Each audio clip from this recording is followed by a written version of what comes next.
What's up guys? Yari kita karon dire sa may barangay Tanawan sa diin nagpahuway ang mga mangin alamon sa bilog nga kalibutan. Bali nagpulo pa bugnaw kami di guys sa may Sabao.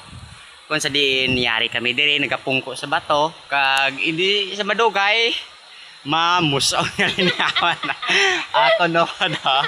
Bali kaginap man na siya guys kapamusunon ginagwanta niya lang guys. Siling niya pa, taho-taho niya lang diyan ang taho diri sa sa Subao. So nami gid guys ang views ang amon niya suba. O ipakita ko sa inyo, tanawan ninyo bala oh. Oh, amo na ang amo sa lakaon nga pangpang. So antes kami makalabot dito sa babaw. So sa katahom sang views ang aton niya gingkadtuan ha. So bali kon ka-familiar kamo sa sini nga lugar, just comment lang sa aton nga comment section.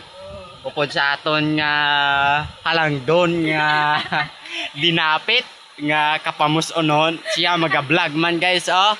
Oh tan-aw siya guys. So malipayon gid siya nga nakalabot diri sa suba.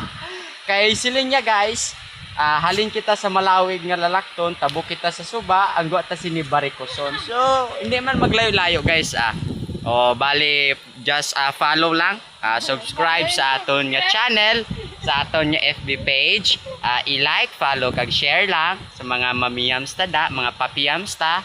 So, yun lang guys, mas marami pa tayong mga video ni upload sa darating na mga araw na ito o di kaya sa mga buwan na ito. So yun guys, niga-vlog man siya para sa iyang income. base sindan sa sang tala dira guys. So natabot dira sa suba. Ito amo na ang amon alagya. Oh, ilang alagya. Oh. So yun guys, sobrang saya sana, saya niya na makataklad sa pangpang madugang ta sa mga unggoy diya. So yun lang guys, just like, follow and share lang sa aton nga FB page sa more updates. Okay? Bye-bye!